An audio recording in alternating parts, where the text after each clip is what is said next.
Yes, we're recording. Okay, so it's nice to see everybody. Shavua Tov. Today's shiur is dedicated to the elevation of the soul of my father. It's his first yard site this coming Shabbat. And his name was Ruvain ben Nisan. And a lot of people knew him personally. So it's particularly meaningful to have this learning session with you where there's that personal connection. I wanted to talk about something that's related to this notion of a yard site, and that is the notion, in fact, of death.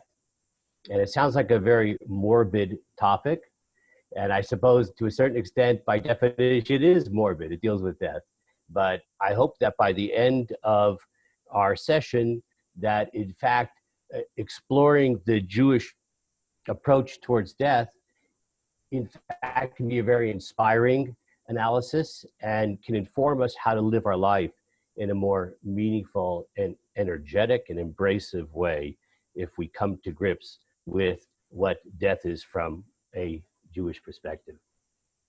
I want to start this discussion with a verse which describes the death of Yaakov. And if we take a look at the first verse here, Vayachal Yaakov letzavot et banav, that Yaakov finished off commanding his sons. He gathered around his sons around his deathbed, and he gave each one of them some words, parting words.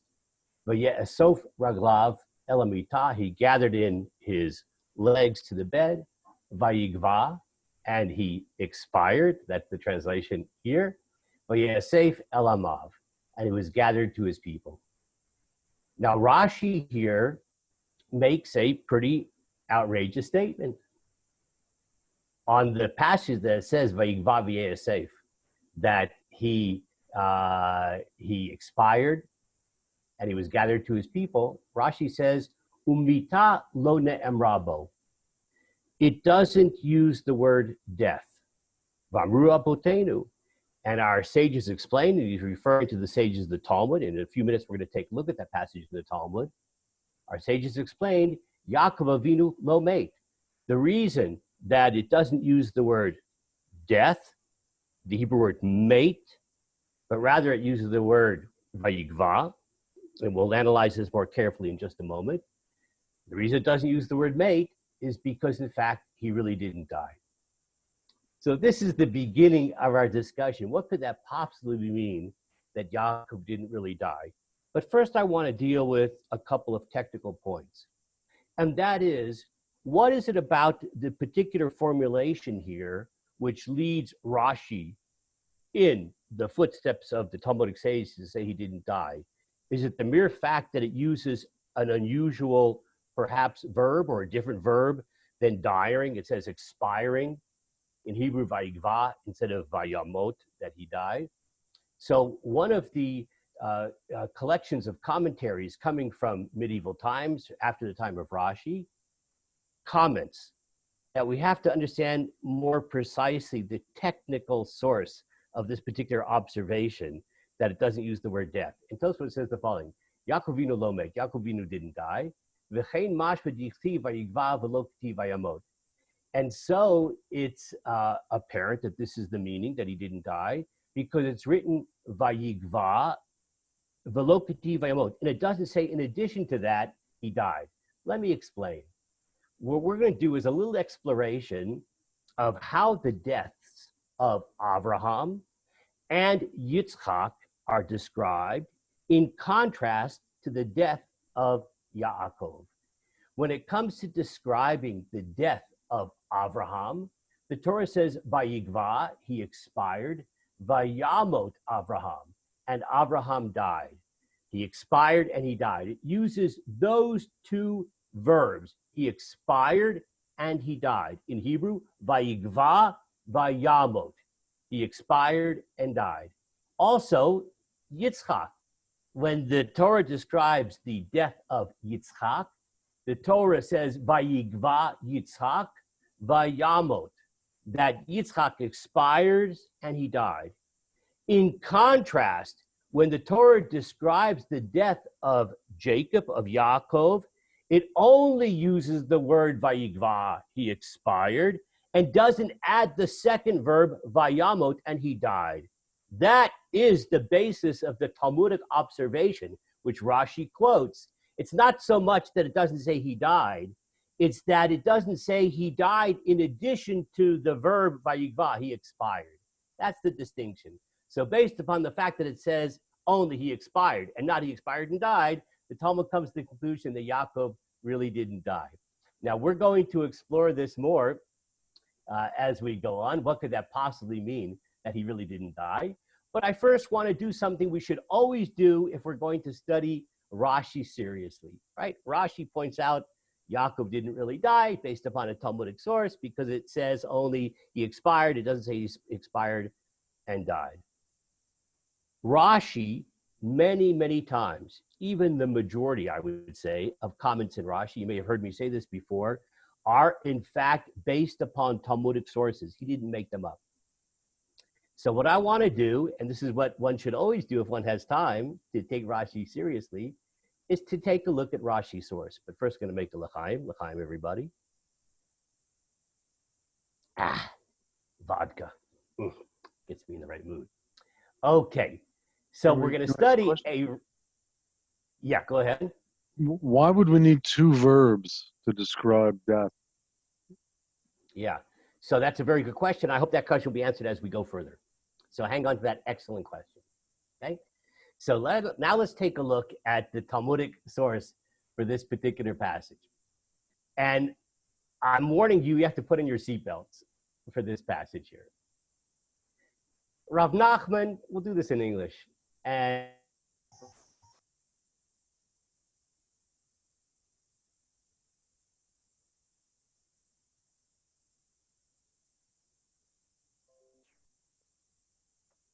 it says, tell me Devar Torah.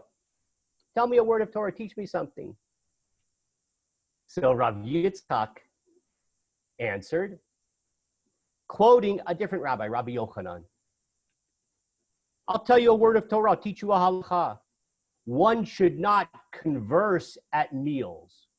You shouldn't talk while you're having a meal, lest the windpipe acts before the gullet, and his life will thereby endangered. Meaning, if you talk with your mouth is full, so the food may go down the windpipe instead of go down the place it's supposed to go down, and you could choke. This, unfortunately, actually happens. I just want you to...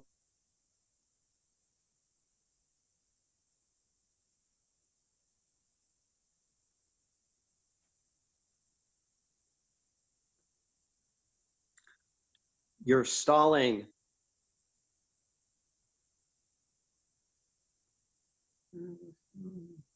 He froze. He has to try again. Yeah. He has to come in again. If someone could tell him that, that would be great. It only occurs after the meal is over because we just learned the halakha. You're not allowed to talk as you... We keep losing you. We're losing you.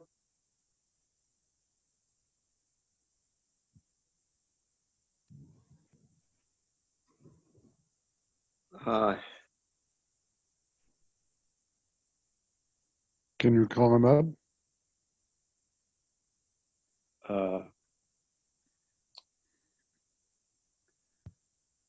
I'm not sure what you could do about it, but I don't know what to call at this point.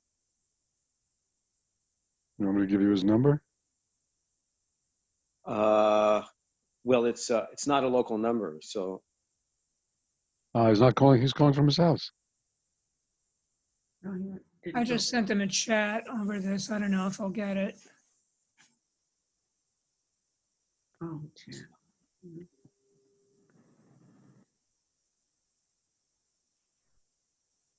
Can you hear me now? Just now, but we lost you for the last couple of minutes. Oh boy. Okay. So I'm going to back up a little bit, okay? Thank Can you. you do it? Okay, we need the screen share, right? Yeah. Okay, how's the screen share? We're not. There Here we it is. go. You were just beginning to read this this Gemara. Okay, so Basically, you'd gotten up to after they ended the meal.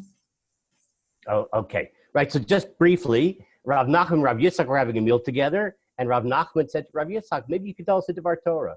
And in humor, he says, "My Devar Torah is you're not allowed to talk while you're eating." So that's my Devar Torah. So right, that's actually humorous.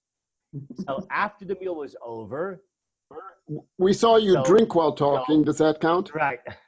Yes. After the meal was over, so Rav Yitzchak then decided to share another Devar Torah. So after the meal was over, he added, "Thus said Rabbi Yochanan," he quotes Rabbi Yochanan again, "Jacob, our patriarch, is not dead. He didn't die." This is the source of Rashi, based upon this passage here. So Rav Nachman, who had asked for this Devar Torah, and the Devar Torah was, you should know, Jacob really didn't die. So he objected, and he said, wait a second. Was it then for naught that he was bewailed? You know, they had all kinds of eulogies, and he was embalmed. The Torah describes all this. And buried. If he wasn't dead, how come they had eulogies and he was embalmed and buried? So Rav Yitzchak answered, no problem. I derive this from a scriptural verse. And he quotes this verse, and it says, therefore fear thou not, O Jacob, my servant, saith the Lord. Neither be dismayed, O Israel. For lo, at the end of days, I will save thee from afar and thy seed from the land of their captivity. And now he comments, you see, this verse says that not only is the progeny of Jacob going to be redeemed from exile, but Jacob himself. It says so here, right? Oh, fear not, Jacob. I will save you from afar and your progeny, right? So just as his progeny will be redeemed, so too Jacob. Well, if he's going to be redeemed from captivity, so and or a witness to that redemption, then he must not have died. He'll be alive. Rabbi Yitzchak said, and I'll tell you another Devar Torah. Whoever repeats the name Rachav immediately has a seminal omission. Now, you may remember the story from the book of Joshua, that spies were sent to scout out the town of Jericho. And the spies were hosted and hidden by this woman who is described as a prostitute. Some people say that the word means innkeeper, not a prostitute. It probably means a prostitute. And she was given preferential treatment when the conquest of Jericho took place. And Rabbi Yitzchak says here, I have another amazing Devar Torah. If you say her name twice, you will immediately have a seminal omission. Thereupon Rabbi Nachman said to him, wow, you are just amazing today. All these Divrei Torah you have to share. And he said, I tried it. I have repeated it and was not in any way affected. It didn't work. So Rabbi Yitzchak replied, you don't understand. I speak only of one who knew her intimately and recalls her likeness. It's not an absolute guarantee by just saying the two words. You have to have known her, whatever that means. Known her perhaps in a biblical sense, or it's hard to know exactly from the Talmud here.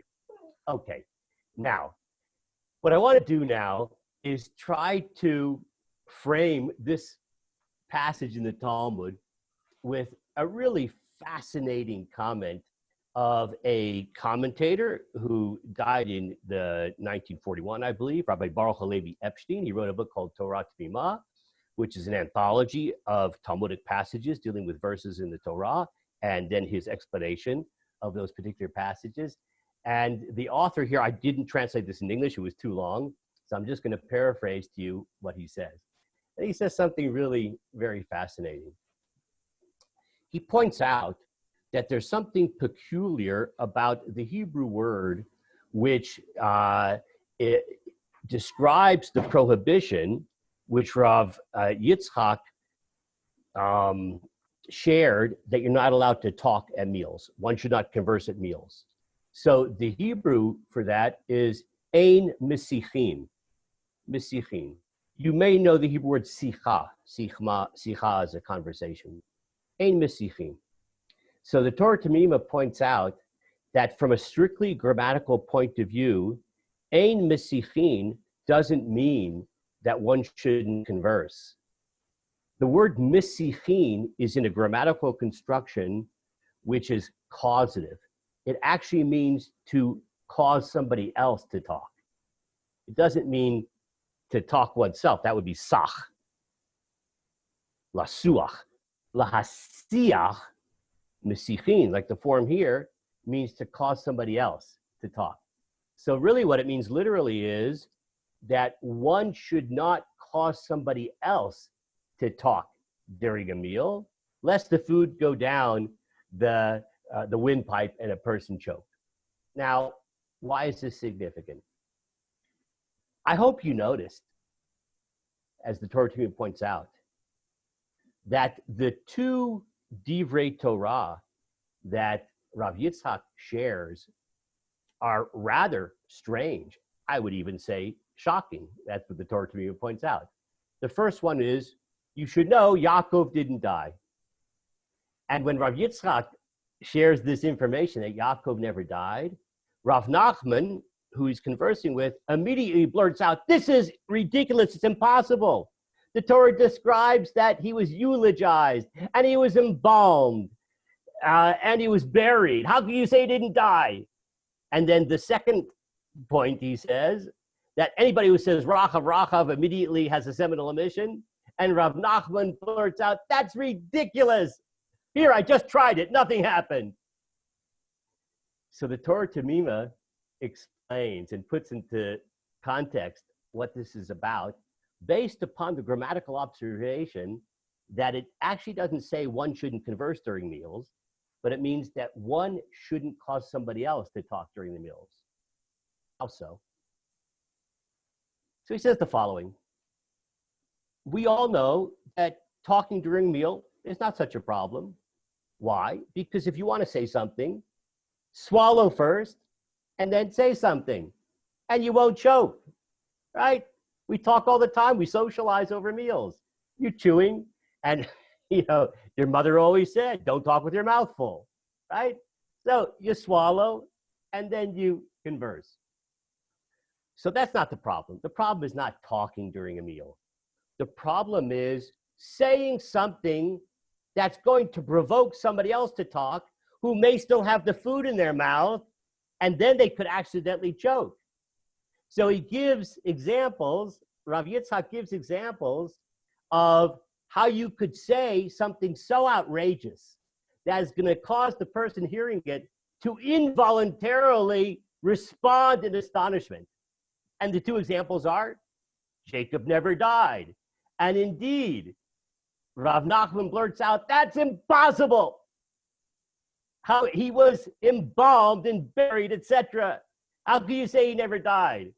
And then Rav Yitzchak gives another example, an outrageous statement. Whoever says Rachav, Rachav twice will have a seminal emission. And Rav says, that's ridiculous. I tried it, it didn't work. So Rav Yitzchak was trying to give demonstrations of how you could say totally outrageous things, which would provoke somebody involuntarily to respond. And if they have their mouth full at the time, they might end up choking on it.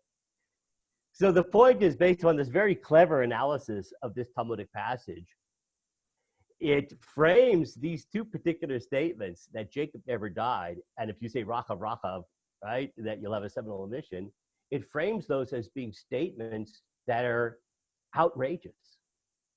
So it's important to bear in mind that when we see this passage that Yaakov never died, that we have to understand that as being a purposefully strange statement, an outrageous statement, which in this context was said in order to provoke an involuntary response on the part of the person who hears that statement.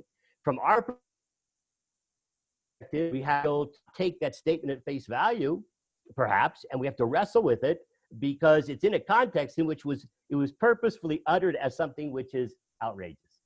Okay, I hope you appreciated that analysis.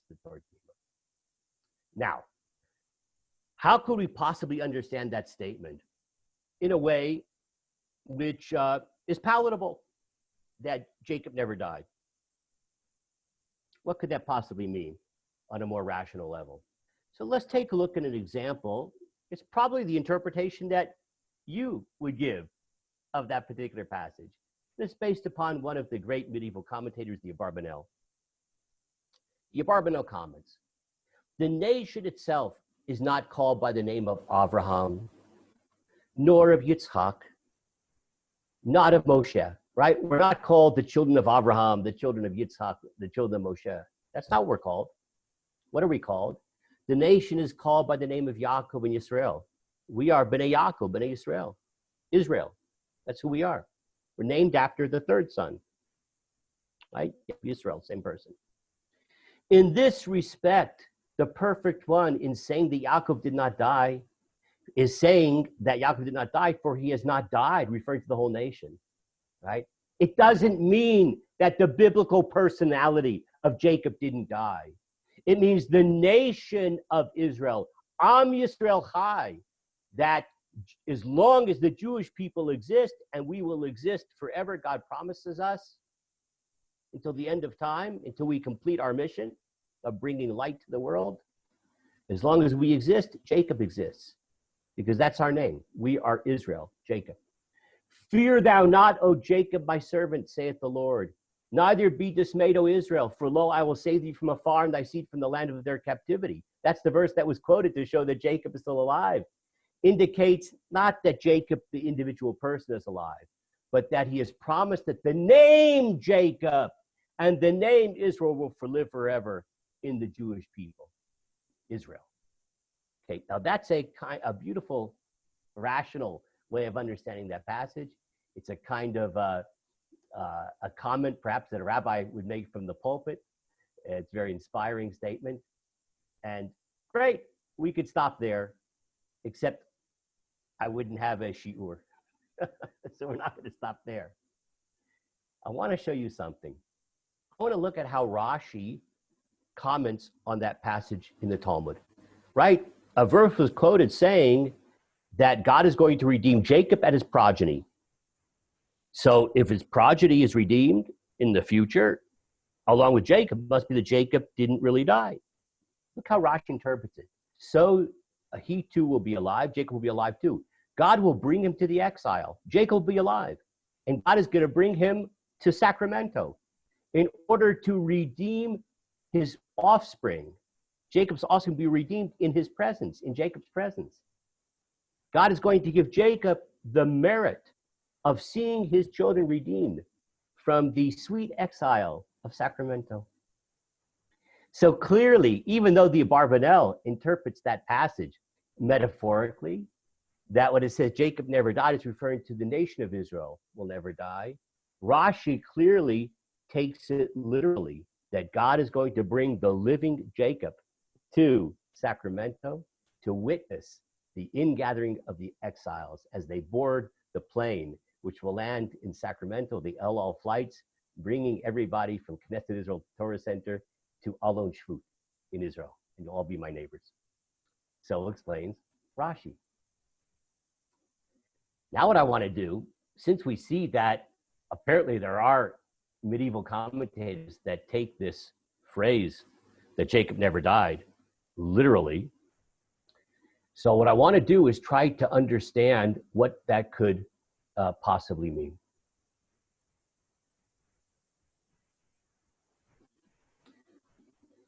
Let's take a look at Ramban, Nachmanides, another one of the great medieval commentators. Now, the first thing that the Ramban does is try to deal with some of the technical problems of saying he never died. So the Ramban explains, but no mention is made of death in his regard, right? He's just quoting Rashi in the Talmud. And our rabbis of blessed memory said our father Jacob did not die, right? It just says he expired. It doesn't say he expired and died. This is the language of Rashi. According to our rabbis, the fact that Jacob mentioned his own death Jacob himself says he's about to die. Behold, I'm about to die, and the Lord will be with you. If he didn't die, why is he describing that he's about to die? So the Ramban explains, maybe he himself didn't know, or he didn't want to give himself honor. Okay, it's possible. But now we get to the crux of the matter. What does that mean? What does this midrashic teaching found in the Talmud mean that Jacob didn't die? The concept of this midrash is, now it's going to get Kabbalistic, that the souls of the righteous are bound in the bond of life. Cryptic, covering all day, wearing the scarlet garment, so that it may not be stripped naked, as with Jacob, or that it be clothed occasionally. This matter is understood in the Talmud, Shabbat, and in the tractate Ketubot in the Talmud. Now, that is a very cryptic statement. What could that possibly mean? That the souls of the righteous are bound in the bond of life, covering all day, wearing the scarlet garment, so that it not be stripped naked with Jacob, or that it be clothed occasionally. I'm going to try to understand what the Ramban is referring to. In order to understand this Ramban, we're going to have to get down to basics. Let's understand what life is about, and then we'll understand what death is about. So let's take a look at how the Torah describes the creation of life. The Torah says the following: Vayitzar Hashem Elokim et Adam afar min ha'adama, that the Lord God fashioned man dust from the ground. Vayipach be'apav nishmat chayim, and he blew into his nostrils a soul of life. Vayadam nefesh chaya, man became a living soul. That's the Torah's description of the creation of the human being. It's important to bear in mind that from our perspective, this verse cannot possibly, obviously, be taken literally, because God does not have lungs. He doesn't blow anything into anybody, right? What's this all about? So it's pretty clear. What are the ingredients in the creation of the first human being? It says that God formed man of dust from the ground, ingredient 1, and he breathed into his nostrils the soul of life, ingredient 2, soul of life. And what was the mechanism for implanting the soul of life? Divine breath. Let's understand the purpose of those images, what they're trying to convey. We'll take a look at a teaching from our Talmudic sages. Behold, I am creating him, God says, from the supernal and from the terrestrial. Dust from the ground, from the terrestrial. He brings to his nostrils the soul of life, that living soul, the soul of life, from the supernal. In other words, the Torah is trying to convey something fundamental about the nature of the human being. We are earthy, we're terrestrial. Saying we're made from the dust means we're part of the natural world. But at the same time, we live very complex lives because we're not just natural. We're also supernal. We're celestial as well. We have this soul, which is given to us by God, which is not part of the natural world. So unlike every other living creature in the natural world, that those creatures are purely natural, material, living but material, we are different in that we have this nishmat chayim, which is implanted, this living soul, implanted into us by God's breath. Now we have to explore further, what is the function of the image of God blowing this soul into us? So Ramban, again, he explains the purpose of that particular image. He says the following: he breathed into his nostrils the soul of life. This verse alludes to the loftiness of the soul, its foundation and mystery. He breathed into his nostrils the soul of life to inform us that it does not come from the fundamental elements, as does the soul of animals. There was this notion in ancient times that there are fundamental particles which make up all of existence. The particle of earth, the particle of air, fire, water, everything is composed of these particular 4 elements. All matter is composed of these 4 elements: protons, neutrons, electrons. Similar idea. The soul of an animal is alive, but its soul is material, it's biological life. It's made out of the fundamental elements. but not the soul of a human being. Nor does the soul come as an evolution from the separate intelligences, meaning from angels. The soul is not material, and the soul is not spiritual in the sense of being angelic. No, it's neither material nor is it angelic. But it is the spirit of the great name. For he who blows into the nostrils of the other gives him from his very soul. And here he's quoting from the Zohar. The Zohar says, the great work of Kabbalah, that when we exhale, we're taking something which was formerly part of us, and we are then removing it from us. When God exhales, when he blows into the human being, that soul, it is telling us that the soul that we have within us is divine. God planted that which was formerly part of himself, that divine image implanted into the human being. So a human being is a product of the coming together of the natural self, the earthy part, and divinity, godly soul, put together in a nice little package. Now, what is death? It's very clear what death is. Let's take a look at this most famous passage from the book of Ecclesiastes. The dust returns to the earth as it was, and the spirit returns to God who gave it. Death is the separation of the two elements. Ooh, it says on my thing, your internet connection is unstable. You can still hear me? Hear me and see me? Yes. Yes. Okay, good. Thank you. Okay. So this verse clearly is modeled on the verse from Genesis, which describes the creation of the human being. The dust returns to the earth as it was, right? And the soul, spirit, another word for soul, returns to God. So death is simply the separation of those two components. Now, what's the significance of this?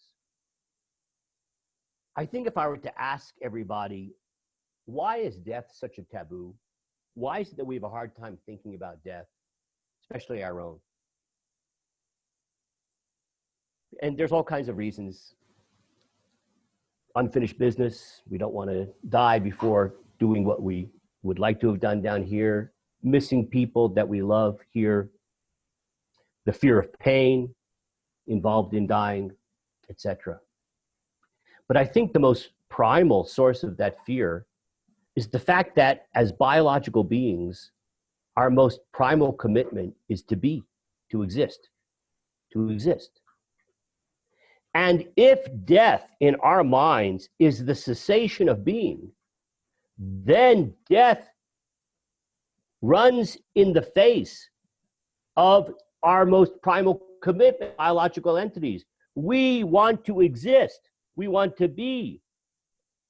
And if we think that death is the cessation of being, then of course it's so hard to, as they say, wrap our heads around. But according to what we see now, death is not the cessation of being. It's the transformation of being. Because the earthy part of us separates from the divine part. But both of those components still exist.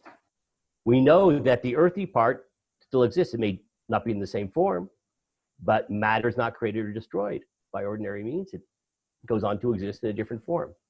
The divine part of us, that divine soul, it goes on. By definition, it's not material. Disintegration, destruction is only relevant to something which is material.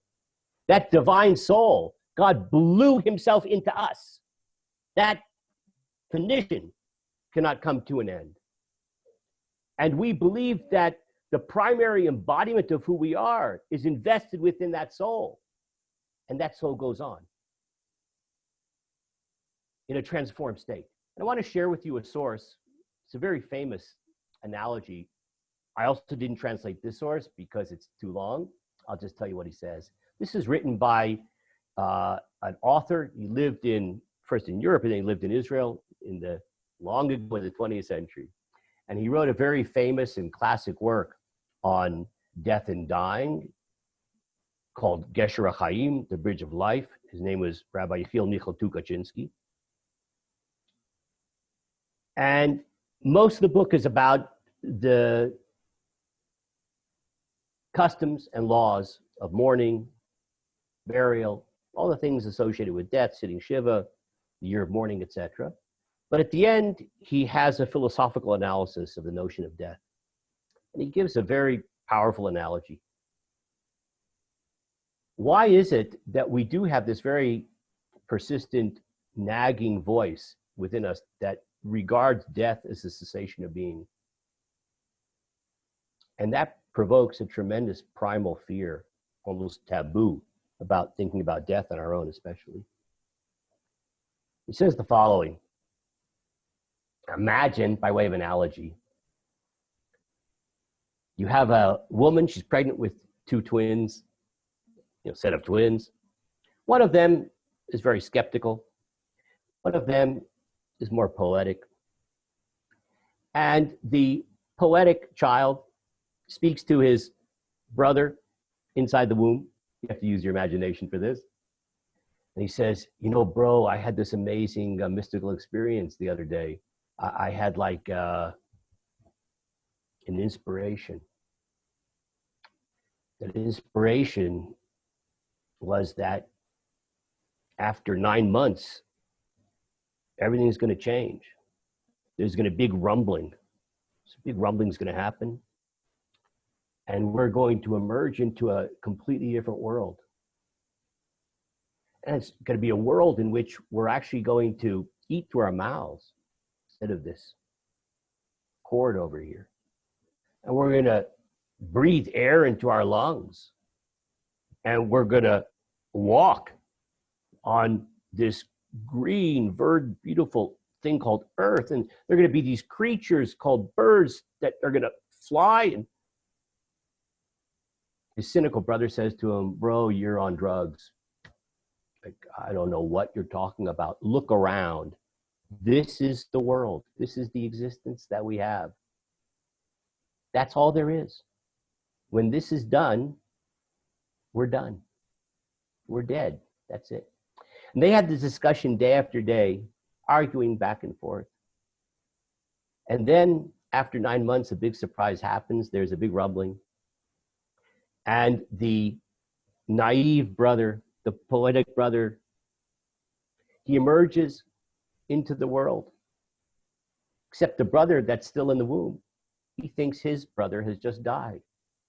And he wails and bemoans the fact that his brother in his naivete didn't hang on to anything to stop from falling into the abyss of death. And of course, outside, everybody's saying mazel tov, mazel tov. And in a few minutes, the cynical brother emerges and maybe will admit that he was wrong. But this is precisely the nature of our existence. We live in this big world here, but this big world is a big womb. It's our womb. And we live in this world for 9 months, for 120 years, right? And of course, it's natural to think that what we can experience with our senses or extension of our senses through microscopes and telescopes, that this is the world, that's all there is. Who can blame us for thinking that way? It's very hard to imagine something that we can't experience or even conceive of. But this existence of ours is simply a womb. And it's a womb with a view. There's the next stage. And that stage is birth to another form of existence. Death is the transformation of existence. It is not the cessation of being. It is the transformation of being. Death is birth. And if we can integrate that notion, this will utterly transform the way we think about death, and I believe empower us to live this life in the best way possible. I can imagine somebody asking, well, if that's so, like, if death is just transformation, like, we're not too crazy about death in Judaism. We try to prolong the level. And I think the analogy that we just gave is useful. The fetus is in the womb for 9 months. There's a reason. It matures and grows. So it's able to fully experience life outside the womb, so too here, in this womb here.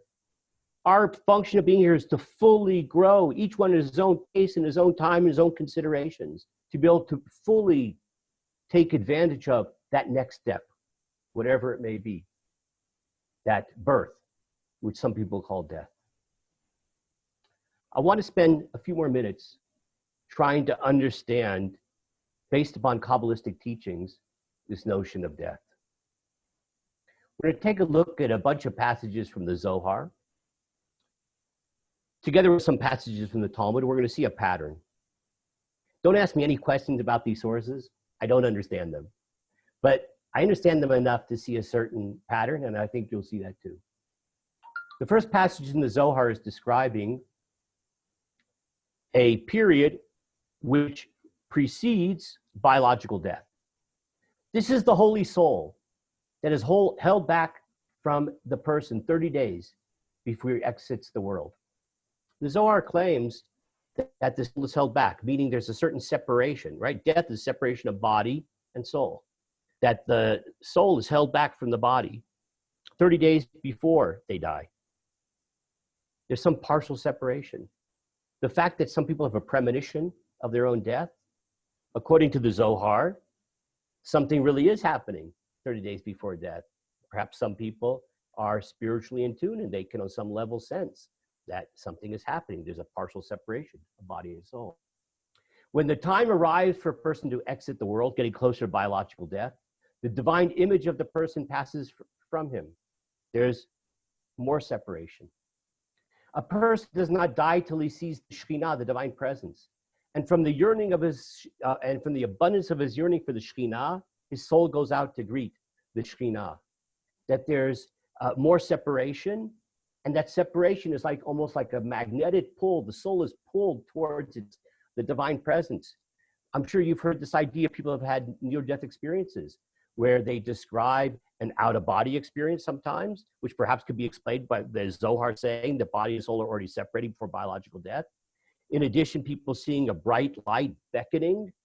It's interesting, the Zohar describes that the soul sees the Shekhinah, the divine presence, and yearns for the divine presence.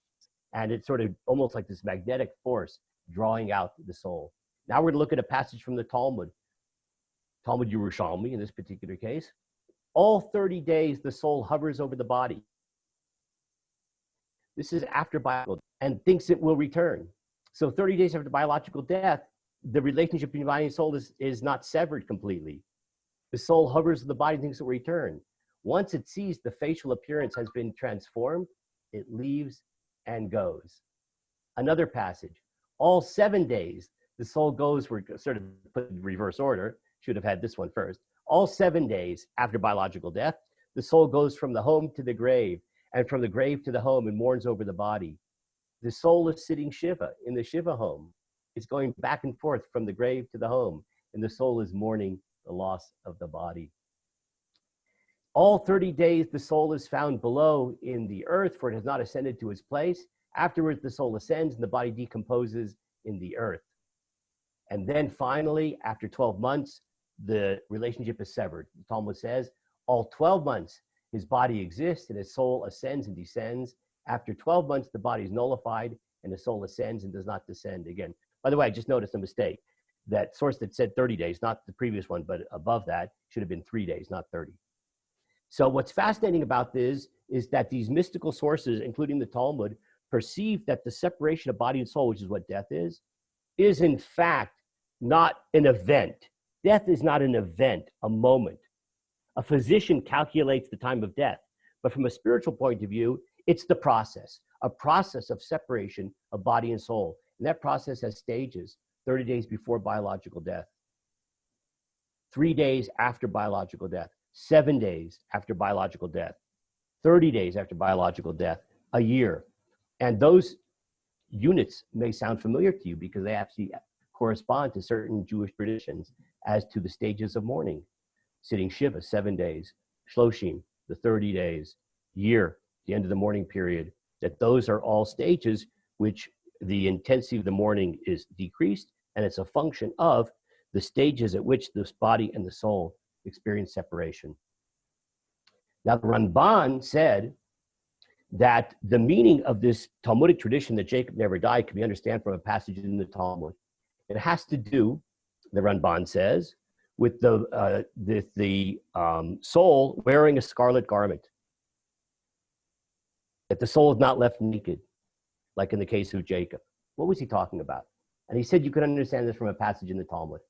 Let's look at that passage in the Talmud that he's referring to. Our rabbis taught, when Rabbi was about to depart, Rabbi Yehuda Hanasi, from this life, he said, I require the presence of my sons. When his sons entered into a presence, he instructed them, take care that you show due respect to your mother after I'm gone.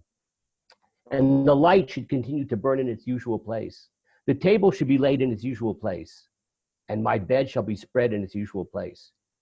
Right? He wanted everything to be the same after he died. Rabbi Yehuda Hanasi, the editor of the Mishnah, 2nd century, the Common Era. So the Talmud asks, why does he want everything to be the same after he dies? What's the reason? It's because Rabbi Yehuda Hanasi used to come home again at twilight every Friday night. On a certain Friday night, a neighbor came to the door speaking aloud. When Rabbi Yehuda Hanasi's handmaid, a woman who worked in the house, said to the person who came to the door, be quiet, the rabbi's sitting there, you're going to disturb him. Now, this is after he was already dead. That must have been quite shocking news for the person knocking at the door, that they have to be quiet because the rabbi, who's supposed to be deceased, is sitting at the Shabbat table. As soon as Rabbi Yehuda Hanasi, that rabbi, heard this, right? Now the secret's out. The neighbor's going to know that he's actually come back. And he comes back on Friday night. He stopped coming. Why? In order that no negative reflection might be cast on the earlier saints. He didn't want people to know that he came back on Friday night because he didn't want people to think that other saints who don't come back or haven't been spotted are someone on a lesser level. When's the last time you saw Moses or Abraham or Isaac, right? Maybe they're on a lesser level than Rabbi Yehuda Hanasi. So he didn't want people to think that, so he stopped coming back. Now, I want to try to understand this Talmudic passage. First of all, what did the Ramban mean that this is what's referred to when we say Jacob didn't die and that his soul is wearing a scarlet garment? Rabbi Yehuda Hanasi came back on Friday night. He sat at the Shabbat table. How'd that happen? It's because death is the separation of body and soul. But according to the Ramban's understanding of that Talmudic tradition that Jacob never died, there are certain saintly people who are given the privilege of being able to function in this world, even though body and soul have already separated. Now, one cannot possibly function in this world unless one is bodily, it's a material world. So that soul is given a scarlet garment, meaning a body. There's a mystical body that to us would look like a human being. We would look at Rabbi Yehuda Hanasi sitting there at a Shabbat table and think that's Rabbi Yehuda Hanasi sitting at a Shabbat table. But his body is not really a biological body. It only looks like it. It's what Ramban refers to as the scarlet garment. And the more righteous the person is, or access that soul has to that scarlet garment, that mystical body, to be able to be, even after death, in this world. Lesser righteous people have a more infrequent access to that scarlet garment. And by the way, we would call it a ghost. This is saying that there's things called ghosts, right? That the dead can function in this world by being given a mystical garment. That's what it means Jacob didn't die. Jacob, even though he died and he was buried, but the soul of Jacob, which cannot possibly be destroyed, it's a soul, just like our souls will never be destroyed. It's a soul. But his soul is given the privilege of being in this world too. Usually the soul goes into the soul world. We're not going to discuss exactly what the soul world is today. But that soul of Jacob was able to be part of this world by being given this scarlet garment, this mystical body. What's this all about? I want to look at a very fascinating medieval text called Sefer Hasidim. So even though it says Hasidim, it has nothing to do with Hasidim as we use the term today. There's a pietistic movement in early medieval times. in Germany. And the classical work coming out of that movement was called Sefer Hasidim, a collection of very interesting traditions. Look at this teaching. It's trying to explain this Talmudic passage that Rabbi Yehuda Nasi would come back every Friday night. And this text asked the question, what was he wearing? He came back on Friday night. He's wearing the scarlet garment. He's a ghost. What'd that look like? Our holy master, Rabbeinu HaKadosh, would appear in his precious garments that he would wear on Shabbat, not in shrouds and buried in a Brooks Brothers suit, buried in shrouds. But that's not the way he came home on Friday night. He came home wearing a suit, whatever he used to wear on Shabbat when he was alive. And he would make Kiddush on behalf of his household. He came to the Shabbat table and he would make Kiddush for his family. For the righteous are called living, unlike the other deceased who are free from mitzvot. So the Sefer Hasidim is making a very powerful point. Why is it a privilege that the soul can be enclosed in this mystical body, the scarlet garment, like Jacob, or like Rabbi Yehuda Nasi? Why is that a privilege? And the Sefer Hasidim answers, to make Kiddush. To sanctify, Kiddush means to sanctify. When we on Friday night sit at the Shabbat table with our family, we lift up that glass of wine and sanctify the Sabbath day and sanctify God. That is the fulfillment of the purpose of why we are alive. That is the joy of existence, is to be able to live a life of holiness, sanctifying life and sanctifying God in this world. Souls that are disembodied and exist in the soul world are unencumbered from all the vicissitudes and limitations of bodily existence, but they don't have the privilege of sanctifying this life, this material world, of bringing God's presence into this material world. And that privilege is given to certain souls to be able to come back, even after death, and come back into this world through the scarlet garment in order to be able to sanctify this world, to bring God's presence into this material world. There's a custom that some of you may be aware of, that when you go to a cemetery, if you wear tzitzit, you're supposed to tuck them in. You shouldn't have tzitzit hanging out, the fringes, ritual fringes. Why not? So the tradition says because it causes pain to the deceased. What does that mean? It's as if the deceased say, oh, what a beautiful thing to be able to do a mitzvah, to be able to bring God's presence into this world, to be able to sanctify God, and we can't do that anymore. And when I see those tzitzit, right, I'm down there in the grave, I'm in pain. Now, of course, the dead aren't really there, right? The souls are where the souls go and the body has decomposed. But that tradition is trying to teach the living something. It's trying to teach us what a privilege it is to be alive.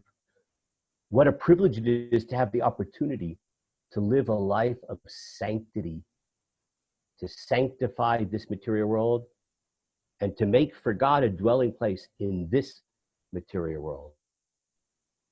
That's what gives our life meaning and purpose. And that's the notion that the Ramban is trying to explain, that Jacob never died, that he was given this privilege, that the disembodied soul should be able to be part of this world. I want to end with one last teaching.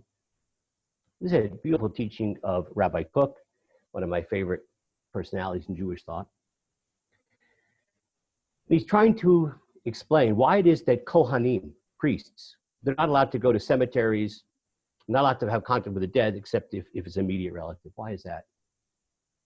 So the Ramban explains, Rav Kook explains, that the Torah portrays the Kohanim, the priests, as the teachers of the nation. It's so easy to succumb to the notion that death is the cessation of being, that a corpse communicates this idea of that's all we are, we're just flesh. And when we die, that flesh decomposes, and that's the end. That our death is no different than the death of a mosquito. It's the end. A Kohen, a priest, who is to convey the deepest meaning of what life is about, and of the notion that death is transformation, not cessation of being, that the soul is eternal, that we want to make sure that the Kohanim do not succumb to the falsehood, the false notion that death is cessation. And therefore, we ask the Kohanim not be overly exposed to death, because the exposure to death can, in fact, convey on an experiential level this notion that death is cessation. And so therefore, in order to encourage the Kohen, the priest, to have a more abstract and deeper, true understanding of the nature of life and death, we therefore sequester him from that immediate exposure to death in order to maximize the possibility that he can maintain a more truthful and lofty understanding of what death is, that is the transformation of being and not the cessation of being. And on that note, we will call an end to today's session. And I hope that you can see from this analysis that an exploration of this topic is far from morbid, that it can invest our lives with deeper meaning, that it can give us confidence in seeing our soul as this eternal, godly aspect of our being, and inspire us to live this life, the 120 years we have in this womb, to be able to live it to the fullest extent. And that when we transition into the next stage, it will be a most meaningful transition to that next stage, free of fear and morbidity, and confidence in the eternal nature of our godly core. Be well, everybody. Thank you. You be well too. Thank you, Rabbi. Thank you, Rabbi. Yasher Koach, Rabbi Zeph. Thank you, Rabbi. Thank you. Thank you. Hey, Thank you. you all. Rabbi Zeph, are you still there? Are we scheduled for next week or for the classes or not? Does anyone know?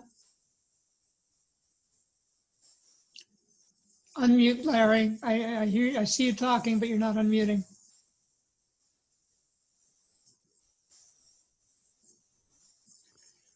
Okay, good to see you all. Hope we'll see you, whether it's next week or the week after. We'll hear from Marissa. Okay. Wendy's in the Okay, very good. waterfall. Look at that. Okay, shkoach. Okay. Shavua Tov, everyone. Oh, Yasher Koach. Shavua Tov from Karen Ditto. Weinstein. Good to see you, Karen. Thank you. Thank you.